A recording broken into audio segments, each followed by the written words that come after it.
dahil kumbaga kaya kami yung Dayo Series para syempre ma-meet kung sino-sino yung mga players ng iba't ibang part ng Philippines. Ito yung mga tinatreasure naming moment na hindi mababayaran ng pera, yung makita namin kayo at makapull namin kayo. Isa sa mga mission namin sa Dayo Series is darating yung time na hindi na namin kaya. Kumbaga parang mamamax namin yung limit namin. Pero hindi yung magtatapos yung mission namin dito dahil alam namin na isa sa inyo ang magiging next generation. So, pag dumating yung time na hindi namin kaya mag-arm wrestling or marami nang mas malalakas, gusto namin, isa sa inyo ang papalit doon. Kaya kung hanggang kaya namin magbigay ng mga tips or lessons na pwede namin ma-share, di ba, malaking bagay yun na makita namin na kayo yung makakagawa nun at makakapagpatuloy nun in the next future. So, mamaya gusto namin matry yung mga lakas nyo at syempre, magbibigay kami ni Boy Braso ng mga tips na pwede namin i-share sa inyo. So yun ulit, maraming salamat!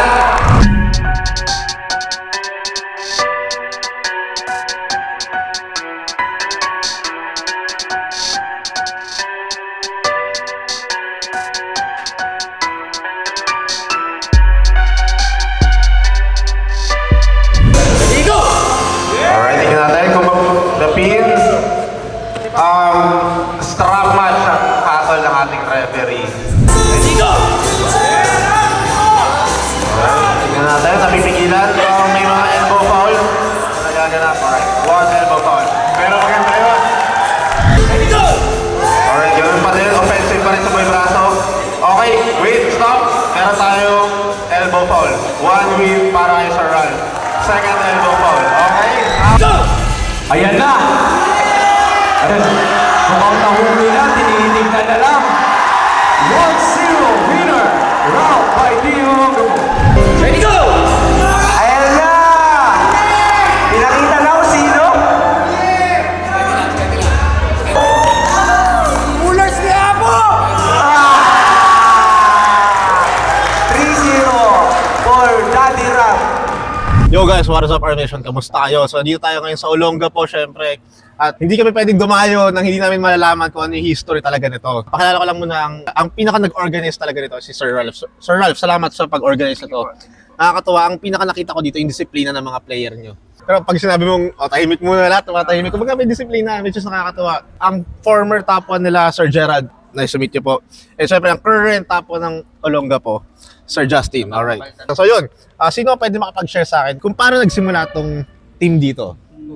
Sige. Bali, nag-umpisa yung team namin, which is sa loob ng base, sa trabaho. Una yung pulsuhan pa.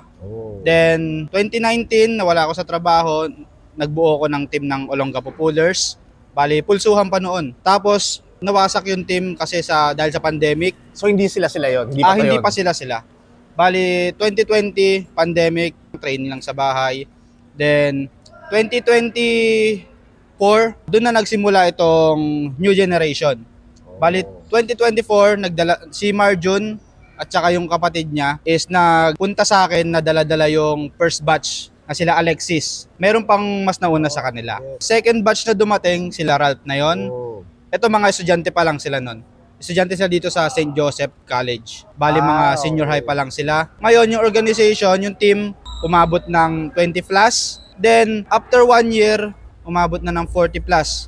Grabe, no? Then sabi ko, hindi ko na kaya hawakan yung isang team kasi busy din ako, then may pamilya na rin ako. Tsaka hindi ko kaya asikasuhin lahat ng mga kailangan ng isang team. That's why 2025, namili kami na magiging presidente. Ang napili ko sa pagiging presidente ay si Ralph, then si Kenji yung vice president. Bali, sila Wala kasi dito, wala dito. wala siya ngayon dito. Dahil siya yung nakitaan ko na kaya niyang lakadin lahat, kaya niya mag-effort. Iba rin kaya kasi niya yun, no? Parang hindi lahat may ganun eh. Si Ralph yung papatuloy kung paano. sige. Share ko lang po yung paano So ito na yung nagsimula. POV ng next generation na. Mga senior high lang po kami, di ba? Grade 11 po kami nun. Una po nauso po nun yung kaila Devon versus Dennis po ba yan? Una, mga international, sabi namin, ay, may mga laro palang gano'n. So, nag-search kami, sabi, sana meron din sa Pilipinas. Una kong nag-pop up sa amin is yung Arm Nation. Ay, Kaya po okay. yung si Sean Chispa.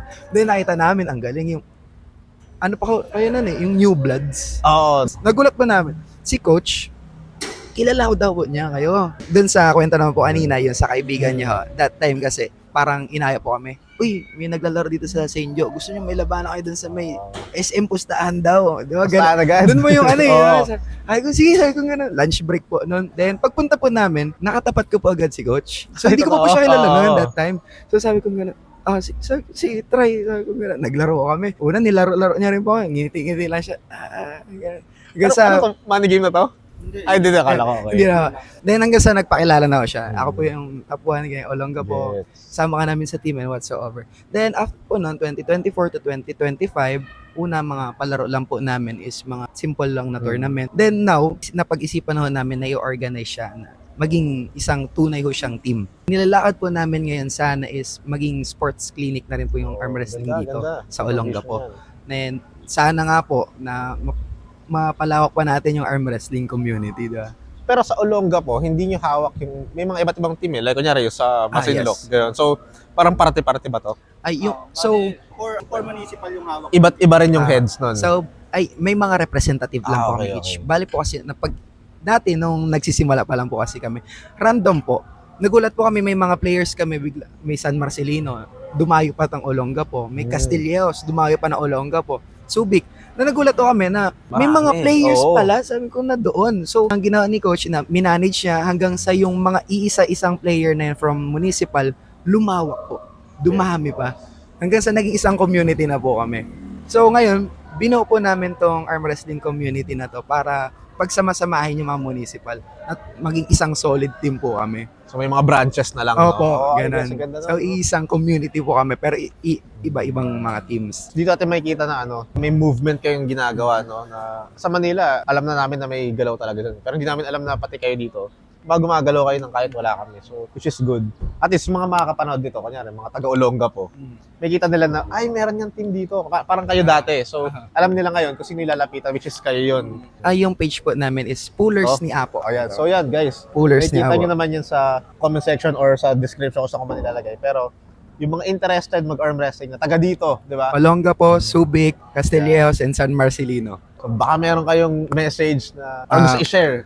Una po sa lahat, gusto po namin magpasalamat po sa inyo. Ay, ako rin naman. Thank Maraming you po. salamat. Kasi kayo rin po yung naging inspirasyon, no? Salamat. Nung nagsisimula pa lamang po kami. Nakita po namin sa YouTube. YouTube pa lang po yung uso noon that YouTube time. pa nga Hindi eh. pa siya masyadong ano yung sa TikTok. YouTube pa lang ho. Nakita mga ko OG namin, pala kayo. oo. Nagulat po kami na yung sa... Doon po kami namulat ba? Sa Oo, inyo po kami yes, namulat yes. yung sa arm Nakakatuwa. wrestling community. Kaya napatayo din ho namin tong team. Maraming salamat po. Sa inspirasyon, Nakakatuwa yun. motivation, tsaka sa inyo mismo.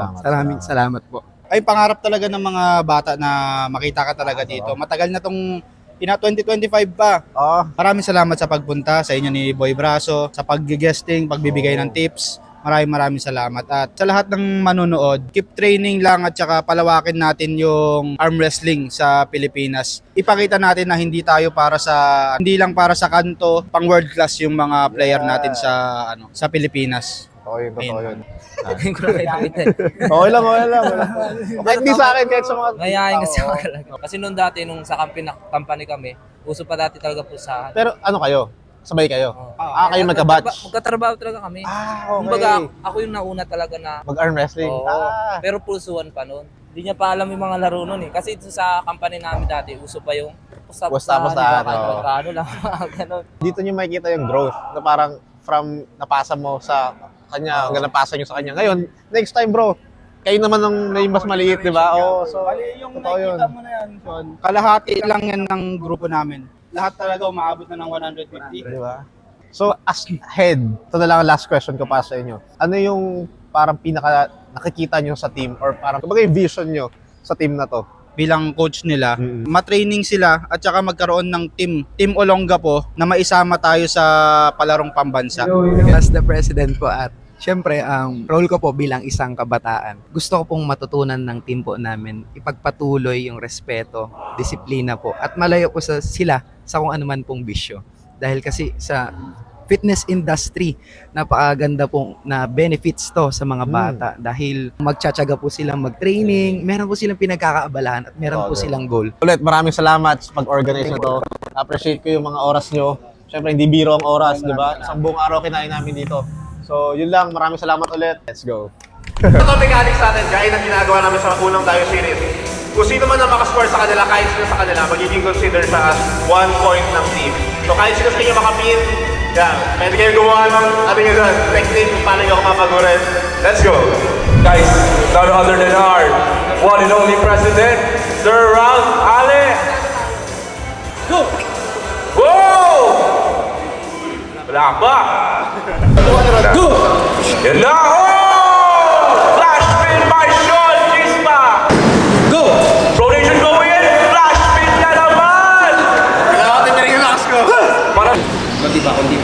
Go! Ayan na! At spin na naman agad. Grabe! Center. Hook down guys, request ni Steel Smasher. Squeeze. Go!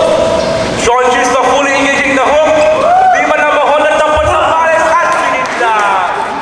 Grabe talaga ang isang Sean Chispa. Ano masahe mo Earl dyan? Nasaan yung black shade ni Gershon? Go!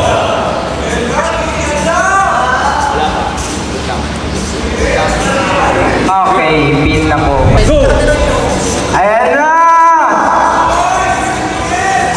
Okay, one man down.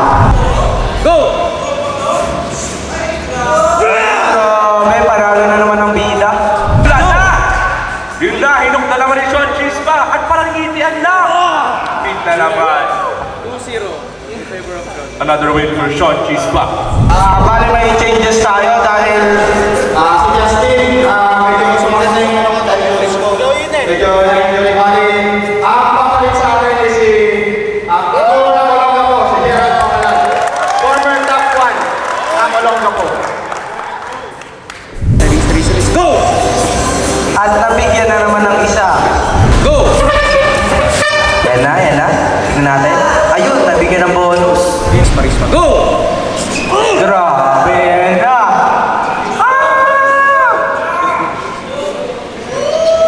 Ayan na. Go! Pinakita talaga kung sino siya. Let's go! Ayan na, napigilan. Ayan na, makakaisa kaya. Kahit pang-highlights lang. Makakaisa kaya. Nice one! Nakaisa rin, sa wakas. Go! Okay, strap man. Nakaupo, gusto na maglaro. Ayan na, napigilan. Yung grabe, load lang ng bida. Tingin sa kamay, Ralph. Ayan na, ang daya. Go! Yun lang. Idol Boy Braso, nag-warm up sa likod. Idol natin yan. Ayan na! Go! Wala pa. Palbo ko wala. Top 1 factor. 0. Grabe, 5v1. Or 3-1. Okay. Pero sa right, hindi ganito tingin. Nice one. Kaya mo na. Okay, so ito magpupunta na tayo sa right hand na yung nakagawin nating gawin na 3v1 pero this time magiging 4v1. Nauna na yung left hand natin, nakita nyo naman kung paano, pero mas magiging iba to dahil alam ko na iba yung power nila sa right, kaya mas magiging exciting tong right hand match. So yan, samahan nyo kami at papakilala na nila kung sino yung lineup nila ngayon at ako excited na rin ako. So baka ito na yung unang pagkakataon na matatalo tayo sa Dio Series natin. Let's see, let's go. Okay, so dadako na tayo sa right hand. Papakilala ko lang yung mga makakalaban natin. So, Sir Aaron, top 3 middleweight. At si Sir Ralph, top 2 middleweight. At ito, ang current natin, na number 1 ng Olonga po, si Sir Justin. At syempre, ang former top 1 nila, na si Sir Gerald. Okay. Go! Ayun, binigyan na naman ng isa. Ayan na. Go! Ay, binigyan na naman ng isa. Ito ba yung sikat sa TikTok? Ayan na. Yun lang. Naigit. Go! Okay. Talo. Ulit. Ito na naman ang bida. Wala ba tayong palakpakan dyan? Kaya, kulong na po. Napigilan. Go! Ayan na. Pinitigan lang. Kakausapin pa niya itong shot yan. Tingin sa kamay. Ayan na, yun lang. Pinaya. Go! Ayan na. Napigilan na ni Ron! Tinitigan ni Ron! Wala pa palak pa.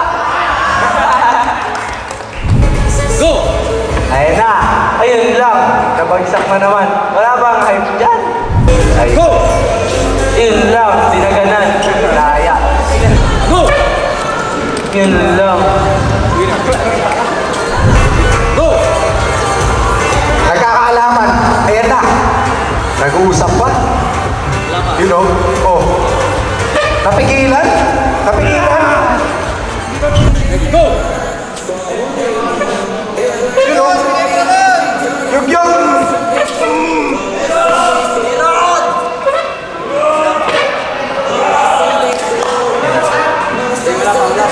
Yun lang.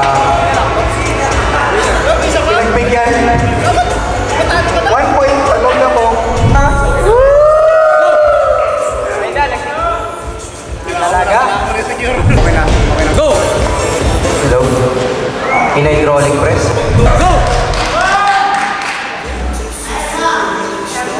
Ganda pa ng tugtog, oh. Hinihili ako, pogi pa, oh. Grabe, nagpapapogi lang dito si Sir Sean. Winner! Go! Hindi ka, mix mo ba? Yan ang gusto niya. Tumitigil pa, oh.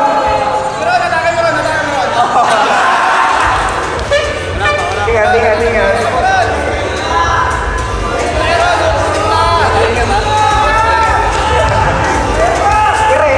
Ire. Tuwa na iris.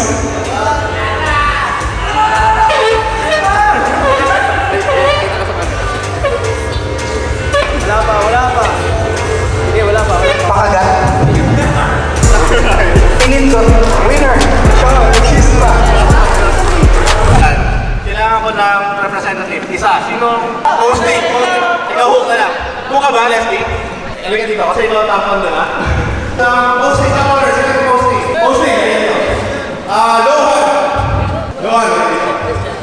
So, kada technique, merong advantage at merong disadvantages. So,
Special message po kay Sean.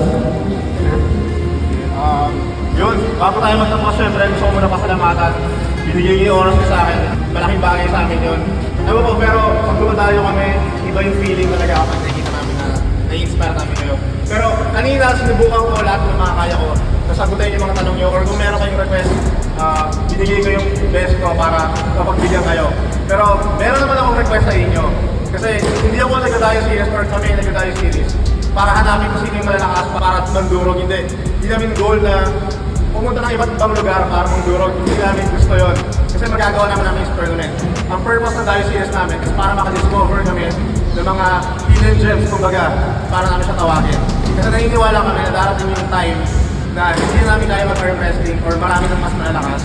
Pero naniniwala kami na isa sa inyo yun, nadapunta namin sa ibang lugar. Meron talaga papalit sa amin. So, yung request na sinasabi ko, kung ano yung sinimulan nyo dito, maraming nangyayari. Hindi lahat ng part ng buhay is okay. Meron tayong mga challenges na may encounter. Pero ang request ko sa inyo, i-overcome nyo yun. Tapos hanggang maaari, bumalik kayo sa passion na ginagawa nyo, which is arm wrestling. So, kada mag-evolve kayo sa team. Nabalita ako kasi kanina nakakagpo ako sila Sir Ralph. Galing pa sila kay Sir Justin para napasok pa sa other generations. Next time, isa na sa inyo or marami na sa inyo may kanya-kanya ng team kay Nate mismo nagsasalita dito sa camp. So yun, tuloy-tuloy yun yung ginagawa nyo. Sana makita ko kayo sa mas mataas na level ng team. Umpisa nyo sa amateur, nationals, nagawa ko kayo sa international hanggang maaari. Kung dumating yung oras na tatalunin nyo na kami, masaya kami doon dahil nakita namin kung paano kayo mag-grow. So, maraming salamat.